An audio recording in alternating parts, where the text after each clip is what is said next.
குறைந்த விலை, நிறைந்த தரம். தங்கள் தேவைகள் அனைத்தும் ஒரே இடத்தில். ஜெயச்சந்திரன் டெக்ஸ்டைல்ஸ். முருகனுக்கு ஒரு கோவில் பாகிஸ்தான்ல அபோட்டாபாத்ல இருந்திருக்கு. ஒரு பிரமாணத்துல பழனி என்பது முருகன் கோவில். அங்க இருக்கக்கூடிய பெருமான் முருகன் அப்படின்னு தான் இருக்கு. இந்து மதத்துக்கு எதிராக பேசிவிட்டார்கள். அதற்காக ஏன் முருகன் மாநாட்டை அவர் கொண்டாட வேண்டும்? கண்ணன் பிறந்த கோகுலாஷ்டமி ஸ்ரீ ஜெயந்திக்கு ஏன் வாழ்த்து தெரிவிப்பதில்லை? ஒன்று. ராமன் பிறந்த அந்த ராம நவமிக்கு ஏன் வாழ்த்து தெரிவிப்பதில்லை? பிள்ளையார் சதுர்த்தி ஏன் வாழ்த்து தெரிவிப்பதில்லை? இது பார்ப்பனிய கடவுள், இது வடக்கிந்திய கடவுள். கிருஷ்ணர் எங்கேயோ உத்தரப்பிரதேஷ்ல இருந்தார், ராமர் எங்கேயோ உத்தரப்பிரதேஷ்ல இருந்தார். ராமர் பாரத தேசம் முழுக்க.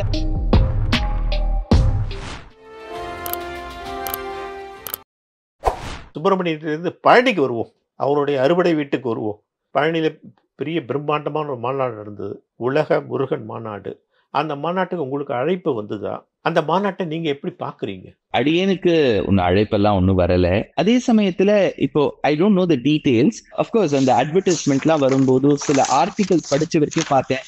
முருகனுடைய பெருமையை பற்றி ஒரு மாநாடு சொல்ல வந்திருக்கு.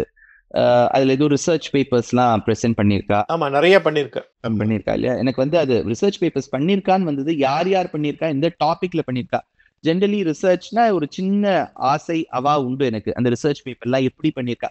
ஏன்னா சார், ரிசர்ச் பேப்பர்லயே ஒண்ணுமே ரிசர்ச் பண்ணாம பண்றவாளும் இருக்கா. அந்த ரிசர்ச் பேப்பரை ரொம்ப கொராபரேட் பண்ணி நிறைய எவிடன்சஸோட அது sculpture, iconography, copper plate inscriptions, சம்ஸ்கிருத கிரந்தங்கள், தமிழ் கிரந்தங்கள், ஏனைய இடங்கள்ல சொல்லக்கூடிய ஒரு விஷயங்கள்லாம் இருக்கும். இப்போ ஒண்ணுமே இல்லை. இப்போ சுப்பிரமணியம்னா தமிழ்நாடுன்னு சொல்லிட்டு இருக்கோம், முருகன் சொல்லிட்டு இருக்கோம். கர்நாடக மாநிலம் அடியன் இருக்கக்கூடிய இடங்கள்லயே ரொம்ப பிரசித்தமான ஒரு இடம் குக்கே அப்படின்னு ஒரு இடம் இருக்கு. குக்கே சுப்பிரமணியான்னு பேரு. அதே மாதிரி காட்டி சுப்பிரமணியான்னு பேரு. அதனால சுப்பிரமணியா முருகப்பெருமானுடைய கோவில்கள் ரொம்ப பிரசித்தம் கர்நாடகாலையும். கேரளத்துல பையனூர் அப்படின்னு ஒரு ஊர்ல முருகனுக்கு கோவில் உண்டு. ஹிமாச்சல் பிரதேஷ்ல முருகனுக்கு கோவில் உண்டு. சமுத்திரகுப்தன் கட்டின ஒரு கோவில் உண்டு. இந்த ஒசாமா பின் லேடன் அந்த டெரரிஸ்ட அமெரிக்க போர்சஸ் கண்டுபிடிச்சு கொன்ன இடம் அபோத்தாபாத் அப்படின்னு ஒண்ணு இருக்கு பாகிஸ்தான்ல, இஸ்லாமாபாத் கிட்ட. அந்த அபோத்தாபாத்ல 3வது நூற்றாண்டுல ஒரு கோவில் இருந்திருக்குங்கிறது அபோட்டாபாத்ல கிடைச்ச ஒரு இன்ஸ்கிரிப்ஷன்ல இருக்கு. முருகனுக்கு ஒரு கோவில் பாகிஸ்தான்ல அபோட்டாபாத்ல இருந்திருக்கு, ஒரு கல்வெட்டு கிடைச்சிருக்கு. அப்படின்னா 3வது நூற்றாண்டு தொடங்கி இவ்வளவு இடங்கள்ல இருக்கு. சோ அதனால இந்த மாதிரி ரிசர்ச் எல்லாம் அந்த மாநாட்டுல பண்ணி பிரசென்ட் பண்ணியிருந்தா நான் படிப்பேன். ஓவரால் நான் என்ன சொல்றேன் சார், ஏதாவது ஒரு விஷயம் யார் பண்ணியிருக்கான்னு பார்க்க கூடாது. ஏதோ நல்ல விஷயம் நடக்கிறதா கொண்டாட வேண்டும்.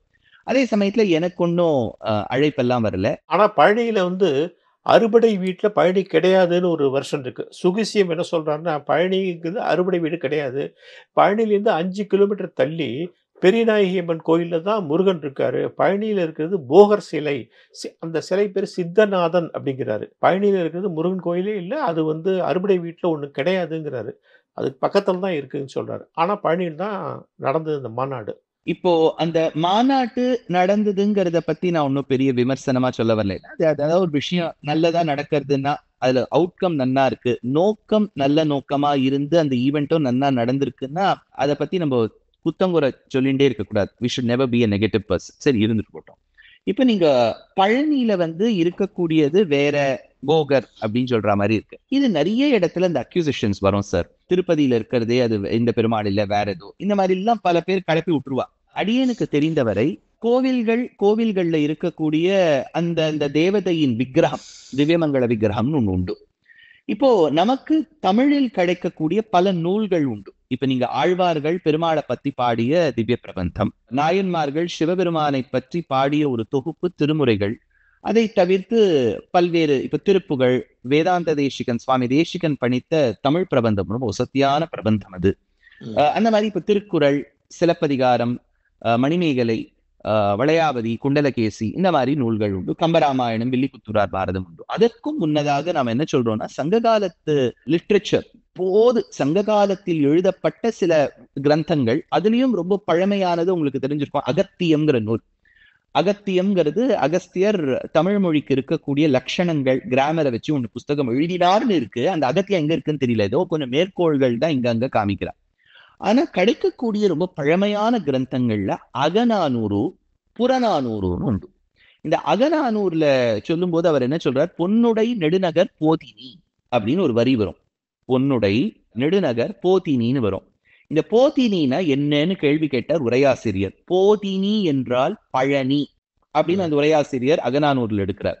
அகநானூர்ல வரக்கூடிய போதினி முருகன் அற்போர் போதியங்கன் அப்படின்னு அகநானூர்ல வரும். அந்த போதியங்கன் போதினி என்றால் என்னன்னு உரையாசிரியர் அந்த காலத்தை கேட்கும் போது போதினி என்பது பழனி, போதி அங்கன்னு சொல்லுவது பழனியில் இருக்கக்கூடிய முருகன் அப்படின்னு தெளிவா எடுக்கிறார். அப்போ தமிழ் மொழியிலேயே பழமையான நூலாக கருதப்படக்கூடிய அகநானூர்ல போதினி என்றால் பழனி என்றும், போதி அங்கன் என்றால் அங்கு வீற்றிருக்க நின்று சேவை சாதிக்கக்கூடிய முருகப்பெருமான் என்றும் சொல்லும் போது அதை எதுக்கு நம்ம வேண்டாத விஷயம், அது வந்து சரி இப்ப போகரா இருக்கார் போகரா இல்ல, அது ஏதோ செவி வழி செய்தியா இருக்கக்கூடாது. இப்ப நீங்க ஒரு கொஸ்டின் கேட்டேன்னா நான் என்ன சொல்றேன், இல்ல சார் அகநானூர்ல சொல்லப்பட்டிருக்கு, இப்ப நேற்றைய தினம் எழுதப்பட்ட நூல்ல சொல்லப்பட்டிருந்தா நீங்க சொல்லலாம் சார் என்ன சார் 1940 எழுதின நூலை காமிக்கிறேன்னு. தமிழ் மொழிக்கே ரொம்ப பழமையா இருக்கக்கூடிய அகநானூர்லேருந்து அது போதினி என்றால் பழனி, போதி அங்கன் என்றால் முருகப்பெருமான்னு உரையாசிரியர் எழுதி அது சொல்லும் போது எதுக்கு இந்த வேண்டாத குழப்பமெல்லாம் பண்ண. சுகிசிவ் என்ன சொல்றாருன்னா, இது வந்து கீவாஜ புக்கை ரெஃபர் பண்ணி நான் சொல்றேங்கிறாரு. கீவா ஜெகநாதன் அடியனுக்கு தெரிஞ்ச வரைக்கும் மோகனூரை சார்ந்தவர் நினைக்கிறேன். மோகனூர் காவேரி ஆத்தங்கரையில இருக்கக்கூடிய ஒரு அழகான ஊர். அங்க உபன்யாசனம் பண்ணிட்டு ரொம்ப நல்ல ஊர். கீவா ஜெகநாதன் சுவாமிநாத ஐயருக்கு அப்புறம் பெரிய கைங்கரியம் தமிழ் மொழிக்கு பண்ணியிருக்காரு. நோ டவுட், அவர்கள்லாம் பெரியோர்கள். ஆனா இப்போ ஒரு கொஸ்டின் வரும்போது, ஒரு டவுட்னு வரும்போது நம்ம உடனே என்ன பண்றோம், அகநானூரை பத்தி நான் சொல்றேன். இப்போ நான் வந்து இப்போ அகநானூர்ல சொல்லியிருக்கக்கூடிய விஷயம் இதுதான்னு சொல்லி அந்த உரையாசிரியர் இதுதான் சொல்லும் போது நான் இப்ப கீவா ஜெகநாதனுக்கு எதிரி ஆயிட்டேன், சுவாமிநாதன் ஐயர்வாளுக்கு எதிரி ஆயிட்டேன், நீங்க சொல்லக்கூடிய சுக்கி சிவம் ஐயா அவர்களுக்கு எதிரி ஆயிட்டேங்கிறதுல பிரமாணத்துல இப்படிதான் இருக்கு. பிரமாணத்துல பழனி என்பது முருகன் கோவில், அங்க இருக்கக்கூடிய பெருமான் முருகன் அப்படின்னு தான் இருக்கு. இப்போ இதை வந்து இவர்கள் வந்து இல்ல நாங்க ஒத்துக்க மாட்டோம்னு சொன்னா ஒத்துக்காம போட்டோம் அப்படின்னா அகநானூர்ல சொல்லி இருப்பது பொய் என்று அவர்கள் ஒப்புக்கொள்ள வேண்டும். அப்ப பெரிய நாயகி அம்மன் கோயில்ல இருக்கிற சிலை, இப்ப முருகன் சிலை எந்த சிலை அது? அது வந்து அறுவடை வீட்டுல ஒண்ணு கிடையாதா? கௌமாரம், அதாவது முருகப்பெருமானை வணங்கக்கூடிய சமயத்தில் ரொம்ப ஞானம் இல்லை, எக்ஸ்பர்டீஸ் இல்லை. ஏதோ நான் இப்ப இந்த டாபிக்காக படிச்ச போது வந்த ரெஃபரன்சஸ், இதெல்லாம் ரிசர்ச் பண்ண போது வந்த ரெஃபரன்சஸ், இந்த வீரபாண்டிய கட்டபொம்மனுடைய கல்வெட்டெல்லாம் படிக்கும்போது ஓஹோ இதெல்லாம் சொல்லியிருக்காரு பாருங்க அப்படின்னா தெரியுது ஒழிய ரொம்ப டீட்டெயில்ஸ் எனக்கு தெரியாது. இப்போ நீங்க சொல்றது என்னன்னா, அவர் வந்து என்ன சொல்றார், பழனியில இருக்கிறது ஒரிஜினல் முருகனே இல்ல, அது போகர் சிலை, அதுக்கு ஆகம விதி பொருந்தாது அப்படிங்கிறார். இவர் 2-3 விஷயங்களை போட்டு நம்ம குழப்பிக்க கூடாது. ஆகம விதிக்கு பொருந்தாது பொருந்தும் இதெல்லாம் வேற. அவர் என்ன சொல்றாருன்னா, நீங்க சொல்றபடி பார்த்தா இந்த முருகன் வந்து வேற ஏதோ கோவில்ல இருக்கிறது தான் அருணகிரிநாதர் கொண்டாடி இருக்கார், அதுதான் முருகன். 5 கிலோமீட்டர் தள்ளி பெரிய நாயகி அம்மன் கோயில்ங்கிறாரு. 2 இடத்துல முருகன் இருக்கலாமே, அங்க வள்ளி தேவசேனாவோட இருக்கலாம் சார், ஒண்ணுமே இல்லை. இப்ப சின்ன டிஃபரன்ஸ் பாருங்க, புராணங்களை இன்டர்பிரேட் பண்ணும்போது சிஷ்டாச்சாரத்துல பெரியோர்கள் சொல்ற விதத்துல எவ்வளவு வித்தியாசப்படும். நம்ம தட்சிண பாரதத்துல பார்த்தா கார்த்திகேயன் சண்முகன்னு சொல்லக்கூடிய முருகப்பெருமானுக்கு 2 மனைவிமார்கள் பாவிக்கிறோம். ஒன்னும் வள்ளி என்கின்ற அம்மையார், இன்னொன்னும் தேவசேனாங்கிற தேவயானி. நீங்க நார்த்ல இமாச்சல் பிரதேஷ்லாம் போனீங்கன்னா அவர்களுடைய நம்பிக்கை என்னன்னா, முருகன் வந்து பிரம்மச்சாரியா தான் இருக்கார், அவருக்கு கல்யாணம் ஆகல அப்படின்னு ஒரு நம்பிக்கை. அது அப்படியே பிள்ளையாருக்கு ரிவர்ஸ் பண்ணுங்க. பிள்ளையாருக்கு வடதேசத்துல போனா 2 மனைவிமார்களை காமிப்பா, சித்தி புத்தி அப்படின்னு காமிப்பா. தெற்கு பாரதத்துல நம்மளுடைய நம்பிக்கை என்னன்னா, அவர் கிட்டத்தட்ட பிரம்மச்சாரியாவே இருக்கார், அம்மாவை போல எனக்கு ஒரு பொண்ணு வேணும், அதாவது அந்த அளவுக்கு சாமர்த்தியம் படைத்த ஒரு பெண்ணு வேணும்னு தெருமுனையில காத்துட்டே இருக்கார், பிரம்மச்சாரியா இருக்காருங்கிறது நம்ம நம்பிக்கை. சோ ஒரே பிள்ளையார் ஒரே முருகனுக்கு இவ்வளவு வித்தியாசங்கள் இருக்கு. அப்படி இருக்கும்போது ஒரு டிஸ்டன்ஸ் ஆஃப் 5 கிலோமீட்டர்ஸ் கிட்ட இங்க ஒரு தனித்து முருகன், அடுத்த கோவில்ல முருகன் வள்ளி தேவசேனாவோட இருக்கிறது ஒன்னும் ஆச்சரியப்படுறதுக்கு இல்லை. சோ அதுதான் முருகன், இது முருகன் இல்லைங்கிறத எதன் அடிப்படையா வச்சு சொல்றாருன்னு எனக்கு தெரியல. சோ இது வந்து இது போகர் தான், முருகன் இல்லைன்னு சொல்றதுக்கு அகநானூறு ஒரு ஆதாரம். அதே பழனிய திருப்புகழ்ல அருணகிரிநாதர் பாடியிருக்கார். இப்போ இன்னொன்னு நான் சொல்றேன். இப்போ ஃபார் எக்ஸாம்பிள் அருணகிரிநாதர் பாடும்போது வள்ளி தேவசேனா உரை முருகான்னு பாடியிருக்கார் அப்படின்னு, அது அவருக்கு காட்சி அப்படி கொடுத்திருப்பார் சார். எப்பவுமே இந்த மகான்கள்லாம் பாடும்போது அந்த கோவில்ல இருக்கக்கூடிய விக்கிரகத்தை மட்டும் பாடணுங்கிறது இல்லை. இப்போ ஒரு சிம்பிளா ஒரு எக்ஸாம்பிள் சொல்றேன். 108 திவ்யதேசங்களும் திருமாலை நாராயணனை சேவிக்க வல்ல திவ்யதேசங்கள். கேரளத்துல போனேன்னா திருமூழிக்களம் அப்படின்னு ஒரு திவ்யதேசம் உண்டு, 108ல அது ஒண்ணு கேரளத்துல இருக்கு, எர்ணாகுளத்துக்கு வடக்கே இருக்கு. அந்த திருமூழிக்களத்தை ஆழ்வார் பாடியிருக்கார், பெருமாள்னு பாவித்து பாடியிருக்கார். ஆனா இன்னைக்கும் தாந்திரிக முறையில அங்க சங்கல்பம் பண்ணும்போது இது லக்ஷ்மண பெருமாள் அப்படின்னு தான் சங்கல்பம் பண்ணுவா. இந்த பெருமாள்னு சொல்ல மாட்டா, இது லக்ஷ்மணன்னு சொல்லிடுவா. அந்த மாதிரி அந்த விக்கிரகம் நாராயணனதாக இருக்கலாம். சங்கல்பம் பண்ணும்போது அவர் லக்ஷ்மணன்னு சங்கல்பம் பண்ணலாம். அங்க பழனியில நின்று சேவை சாதிப்பது முருகனாகிய சுப்பிரமணியனாக இருக்கலாம். ஞான கண்ணுக்கு அருணகிரிநாதருடைய ஞான கண்ணுக்கு காட்சி கொடுக்கும்போது வள்ளி தேவசேனாவோட அனுகிரகம் பண்ணிருக்கலாம்.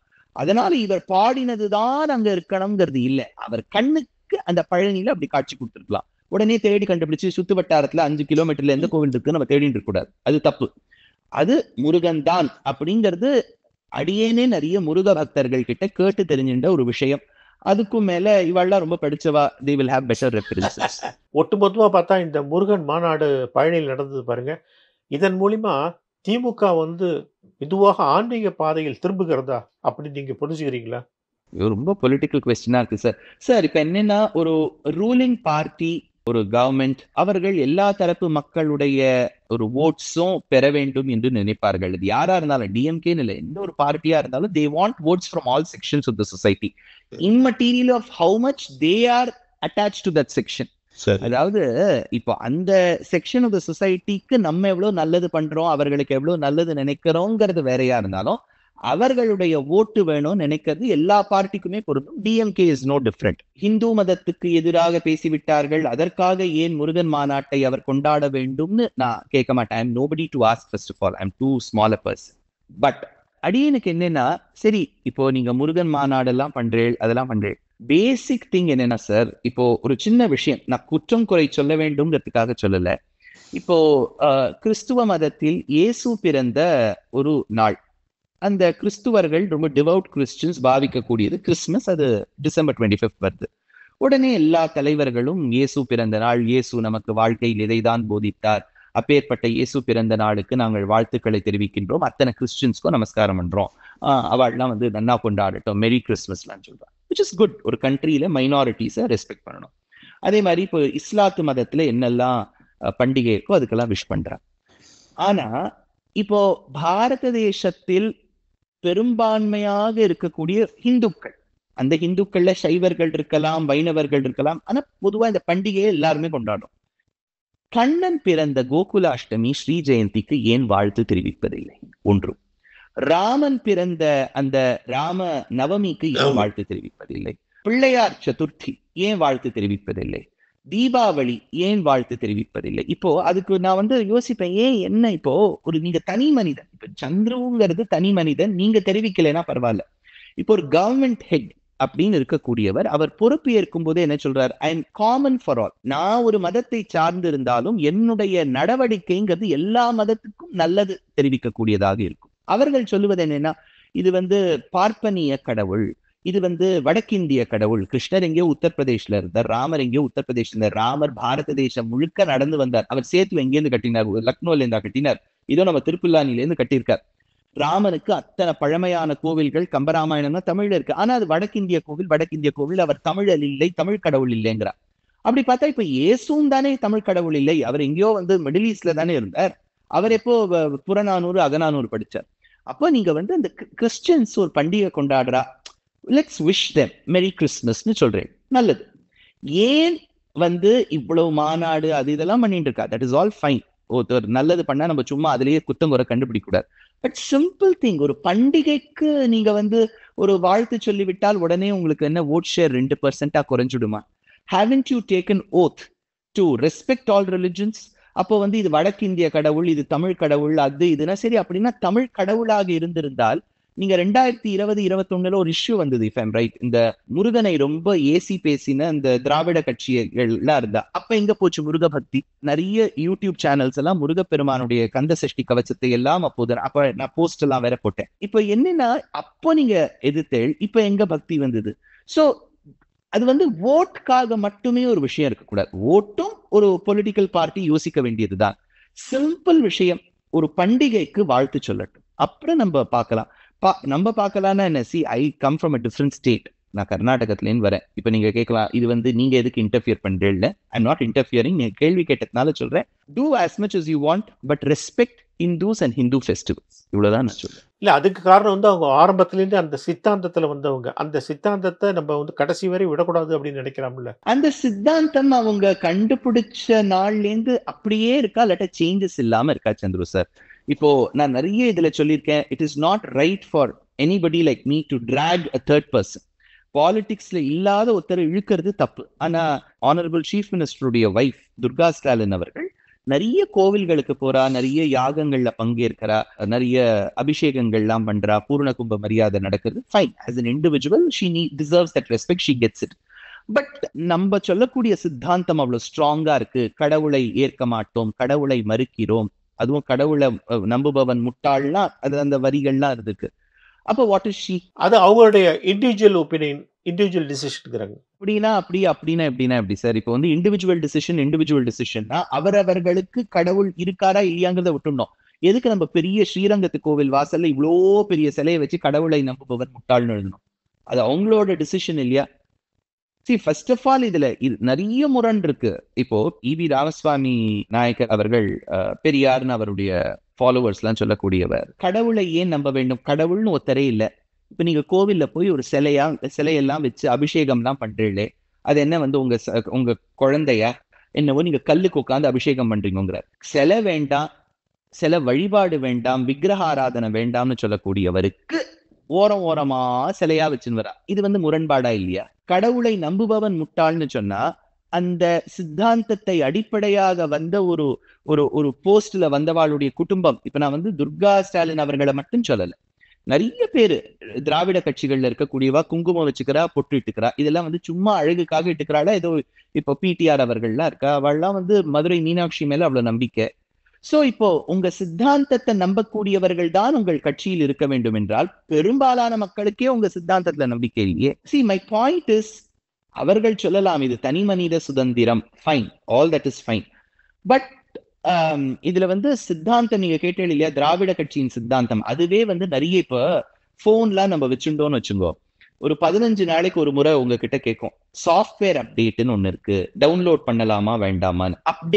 அப்டேட் வெர்ஷன் 1 வெர்ஷன் 2 வரா மாதிரி திராவிட சித்தாந்தமே கிட்டத்தட்ட ஒரு 100 வருஷம் வந்துருக்கு. கடவுள் இல்லைன்னு சொல்லக்கூடியதுல இருந்து ஆரம்பிச்சு கடவுளை யாராவது நம்பினால் நாங்கள் தலையிட மாட்டோம்னு சொல்றதுலேன்னு வந்து அவர்களே மாநாட்டை ஆர்கனைஸ் பண்ணி அவர்களே வீட்டுல லலிதா சஹஸ்ரநாமம் படிக்கிற வரைக்கும் வெர்ஷன் வந்திருக்கு. இதை நான் தப்புன்னு சொல்ல மாட்டேன். ஒரு சித்தாந்தம்ங்கிறது பொலிட்டிக்கல் சித்தாந்தம். இப்ப அத்வைத்தம், ஆதிசங்கரருடைய அத்வைத்தமோ ராமானுஜருடைய விசிஷ்டாத்வைத்தமோ மாறாது, அது சித்தாந்தம். அது எவ்வளவு ஆண்டுகளாக இருந்தாலும் அந்த சித்தாந்தம் அப்படி இருக்கும். இப்ப பொலிட்டிக்கல் சர்க்கிள் அப்படி இருக்கணும்ங்கிறது இல்லையே. இப்போ ரெஃபரன்ஸ்க்காக சொல்றேன், RSSல இருந்து வந்த அந்த அதே ஐடியாலஜி அதே தாட்ஸோட வந்த பிஜேபி பார்த்தேன்னா நிறைய தடவை பிரைம் மினிஸ்டர் சொல்லியிருக்கார், சப்கா சாத் சப்கா விகாஸ், முஸ்லிம்ஸும் கருத வேண்டும், நாங்கள் அவர்களுக்கும் ஒரு கவர்மெண்ட் தானே, நாங்க பிரிச்சு பார்க்கறது கிடையாது. நிறைய தடவை முஸ்லிம்ஸ்க்கு பிச் பண்ணுவார், முஸ்லிம் கண்ட்ரீஸோட ரிலேஷன்ஷிப்ஸ் நல்லா இருக்கும், அதெல்லாம் உண்டு. அந்த மாதிரி இப்போ திராவிட கட்சிகளும் இந்துக்களை நோக்கி இல்ல வி ஆர் நாட் யுவர் எனிமீஸ்னு சொல்லலாம். பட் நான் என்ன சொல்ல வரேன், அப்போ you come openly and say yes, எங்களுக்கு ஒரு சித்தாந்தம் இருந்தது, ஒரு காலகட்டத்தில் கடவுள் நம்பிக்கை கடவுள் மறுப்பெல்லாம் இருந்தது, நாங்க அதை கொஞ்சம் கொஞ்சமா மாத்தி எங்களுக்கும் தோணிருக்கு, பரவாயில்ல இதை எதிர்ப்பதனால ஒரு பிரயோஜனமும் இல்லைன்னு தோணிருக்குன்னு சொன்னா பரவாயில்ல. அந்த அந்த பெருந்தன்மை வரமாட்டேங்கிறது. That we have actually come up with a change. அண்ணாவே ஒரு காலத்துல ஒன்றே குலம் ஒருவனே தெய்வங்கிற லெவலுக்கு வந்துட்டார் அவரு. இப்ப ஜெயலலிதா அவர்கள்லாம் இருந்தபோது எத்தனை கோவில்கள், she was a staunch follower. ஜோதிஷ்யத்துல எல்லாம் எக்கச்சக்க நம்பிக்கை. இதெல்லாம் நான் வந்து படிச்சது வைக்கன்னு சொல்றேன். ஒரு சம்பவமே ஞாபகம் வருது. 2012லயோ 13லயோ எக்ஸாக்டா எனக்கு ஞாபகம் இல்லை எந்த வருஷம் வைகுண்ட ஏகாதசி ஜனவரி 1ஆம் தேதி வந்ததோ, அது பஞ்சாங்கத்தை தேடினா கிடைக்கும். அதுக்கு முந்தின நாள் டிசம்பர் 31 வந்து நான் அப்போ மார்கழி உற்சவம்னு ஜெயா டிவில கொண்டாடிட்டு இருந்தா. அப்போ வந்து நான் சிங்கம் ரிட்டர்ன்ஸ் அப்படின்னு சும்மா ஒரு கேட்சியா ஒரு டாபிக் கொடுக்கணும்னு சொல்லிட்டு பாகவதத்துல நரசிம்ஹாவதாரத்தை பத்தி ஒரு உபன்யாசம் பண்ணேன். அதே மார்கழி உற்சவத்துல டிசம்பர் 31ஆம் தேதி சாயங்காலம் I think 6 to 7 or something telecast பண்ணா ஜெயா டிவில. ஜனவரி 1 எனக்கு வந்து ஒரு கார்த்தால வைகுண்ட ஏகாதசி லைவ் டெலிகாஸ்ட் கமெண்ட்ரிக்கு 5 மணிக்கு நான் போனோம். ஸோ தூங்கிட்டேன். கார்த்தால ஒரு 2 மணிக்கு எனக்கு ஒரு கால் வந்தது. அப்படியே பக்கத்துல கண்ணு கூட என்னால பிரிக்க முடியல. ஹலோ அப்படின்னு. அப்போ ஒருத்தர் ஃபோன் பண்ணார். யாரு அப்படின்னு. நான் பரணி பேசுறேன். பரணி வந்து அப்போ ஜெயா டிவில ஹி வாஸ் லீடிங். அவர் சொன்னார், தோட்டத்திலேருந்து ஃபோன் வந்திருக்கு, உங்க உபன்யாசம் கார்த்தால திரும்பி 6 மணிக்கு வரும் பாருங்க அப்படின்னு. அப்போ 2013 or 12 நான் அப்போ பாம்பேலேருந்து வந்துட்டு போயிருந்தேன். இது தோட்டம்ங்கிறாரு கார்த்தால 2 மணிக்கு, எனக்கு ஒன்றும் புரியல. அப்புறம் ஒரு 2 நிமிஷம் ஆனா திருப்பி அவருக்கு ஃபோன் பண்ணேன். தோட்டம்னா என்ன சார்? என்ன சார் இது போயஸ் கார்டன்ஸ்லேயும் கால் வந்திருக்கு, அவங்க வந்து திருப்பி உங்க நரசிம்ம அவதாரத்தை போடணும்னு சொல்லியிருக்காங்க அப்படின்னு. ஸோ எதுக்கு இது சொல்ல வந்தேன்னா, ஏன் இந்த இன்சிடென்ட்டை பர்டிகுலரா சொல்றேன்னா, ஸோ ஒரு sitting chief minister at that point in time from a Dravidian ideology wanted to listen to Narasimha அவதாரம் on January 1st in the morning again. So Jayalalithaa அவர்களோ அதே மாதிரி முக்கூர் அழிசிங்கர்னு அகோபல மட்டத்துல 44ஆம் பட்டம் ஒரு உயர்ந்த ஆச்சாரியராக இருந்து தன்னுடைய தள்ளாடாத வயசுல ஒரு பெரிய கோபுரம் ப்ராஜெக்ட் எடுத்திருந்தார் ஸ்ரீரங்கத்துக்கு. அதுக்கு எம்ஜிஆர் அவர்கள் பல உதவி செய்தார், அது நடக்கணுங்கிறதுக்காக எவ்வளவோ ஒத்துழைத்தார் அப்படிங்கிறது எல்லோருக்கும் தெரிந்த விஷயம். எம்ஜிஆர் அவர்களோ ஜெயலலிதா அவர்களோ. சோ இவர்கள்லாம் இப்ப திராவிட சித்தாந்தம்னா எங்க திராவிட சித்தாந்தம்னு நான் கேட்கிறேன். அவ்வளவுதான். இவர்கள் செய்தது சரியா தப்பா நான் யார் விமர்சிப்பதற்கு அதெல்லாம் இருந்தாலும் வேற திராவிட சித்தாந்தம். சோ திராவிட சித்தாந்தம்ங்கிறது ஏதோ ஒண்ணு இருந்திருக்கு போல இருக்கு. அப்போ அதுக்கும் இதுக்கும் சம்பந்தமே இல்லை. இப்ப இருக்கிற திராவிட சித்தாந்தத்துக்கும் அதுக்கும் சம்பந்தம் இல்லை. அது அவ வந்து பப்ளிக்கா ஒத்துக்காம போனாலும் பப்ளிக்கு தெரியும். அது ஹிந்தியில சொல்லுவா, பப்ளிக் ஸ்மார்ட் ஹே பப்ளிக் சபி ஜாந்தி அப்படின்னு. அந்த மாதிரி பப்ளிக்கு எல்லாம் தெரியுது. சோ எனக்கு வந்து இந்த முருகன் மாநாடெல்லாம் ஒரு தனிப்பட்ட நபரா I have nothing to criticise sir. ஏதோ ஒரு நல்லது நடந்தா போறோம், ஏதோ மக்கள் ஏதோ ஒரு விதத்துல பயன்பாடுற அந்த ரிசர்ச் பேப்பர் எல்லாம் படிச்சு நானும் கொஞ்சம் விஷயம் தெரிஞ்சுக்கிறேன். எவ்வளவோ ரிசர்ச் பேப்பர் பிரசென்ட் பண்றாங்க, தட்ஸ் ஓகே. பட் இந்த மாதிரி நான் சொன்ன மாதிரி இந்த ஃபெஸ்டிவல்ஸ்க்கெல்லாம் ஒரு வாழ்த்து சொல்லாம இருக்கிறது is not the right thing for a constitutional post. நீங்க ஒரு கான்ஸ்டிடியூஷன்ல ஓத்து எடுத்துன்னு வந்துட்டு நான் வந்து இதுக்கு சொல்ல மாட்டேன், அது வடக்கு கடவுள், அவர் வந்து நார்த் ஈஸ்ட் கடவுள், அவர் வெஸ்ட் கடவுள்லாம் சொல்றது சரியில்லை. நிறைய பேர் ஸ்ரீ ஜெயந்தி கொண்டாடுறா, நிறைய பேர் ராமநவமி கொண்டாடுறா. ஹாப்பி ராமநவமின்னு சொல்றதுல ஒரு தப்பும் இல்லை. இப்போ மோடி அவர்கள் ஹாப்பி மெரி கிறிஸ்மஸ்ங்கிறார். அவர் என்ன கிறிஸ்மஸ் கொண்டாடிண்டா இருக்கார்? அவர் என்ன ஜெருசலம்லயா பிறந்தார்?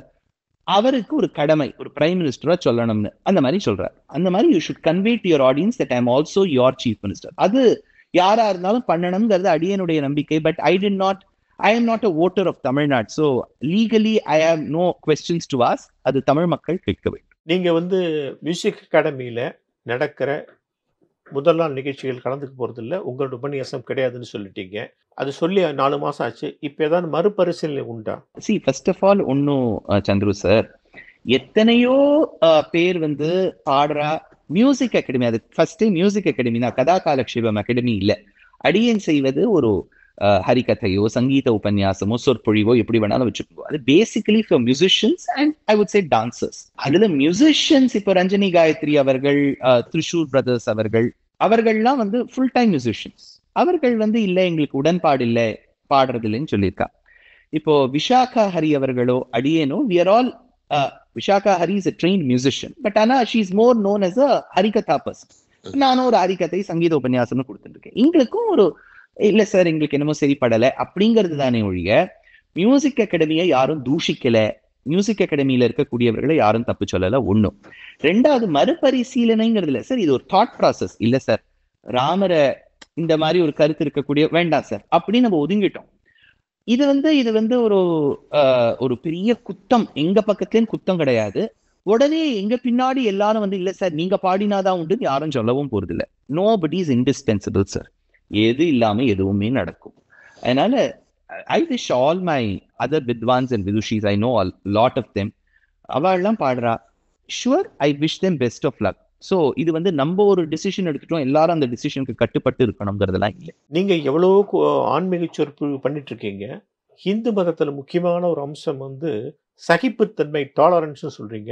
அது மாதிரி நீங்களும் வந்து கிருஷ்ணாவை டாலரேட் பண்ணிட்டு பேசலாமே, அந்த டாலரன்ஸ் உங்களுக்கு வர வேண்டாமா? கரெக்ட். இந்து தர்மத்துல அஹிம்சா பரமோ தர்மம் ஏதோ இருக்கு, சகிப்புத்தன்மை இருக்கணும், இருக்கு, நிறைய மகான்களுக்கு இருந்திருக்கு, இப்பவும் எல்லாருக்கும் இருக்கு. சகிப்புத்தன்மைன்னா என்ன? டாலரன்ஸ் இல்லையா? நான் என்ன சொல்றேன், டாலரன்ஸ்ல இந்த அடுத்த லெவலுக்கு போய் ஒரு மியூச்சுவல் ரெஸ்பெக்ட் இருக்கணும். டாலரன்ஸ்ங்கிறது பேசிக் லெவல், பொறுத்து கொள்ளக்கூடிய ஒரு தன்மை, சகிப்புத்தன்மை. சகிப்புத்தன்மை இருந்ததுனால தானே சார் ரொம்ப மரியாதையா ஒரு லெட்டர் எல்லாரும் எழுதி இல்ல சார் நாங்க பாட விரும்பலன்னு சொன்னா, இதுதானே சகிப்புத்தன்மைக்கு எடுத்துக்காட்டு.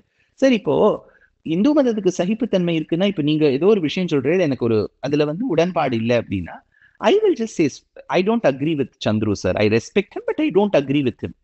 இதனால எனக்கு உடனே இன்டாலரன்ஸ் வந்துடுத்து, நான் வந்து ஒரு ஒரு எக்ஸ்ட்ரீமிஸ்ட் ஆயிட்டேங்கிறதுலாம் அர்த்தம் கிடையாது. If you don't like something you have.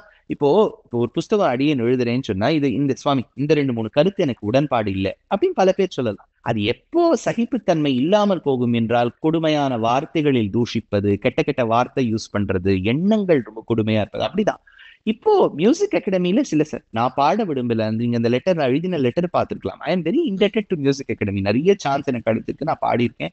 அங்க இருக்கக்கூடிய பல பேர் கமிட்டியில எனக்கு தெரியும், ரொம்ப நான் வந்து ஒரு மதிப்பு வைத்திருக்கக்கூடியவர்கள். ஆனா எனக்கு இந்த வருஷம் பாட விரும்பல சார், இதுதான் காரணம் அப்படின்னு நான் சொல்லியிருக்கேன். அசகிப்புத்தன்மை சகிப்புத்தன்மைக்கெல்லாம் இங்க இடமே இல்லை.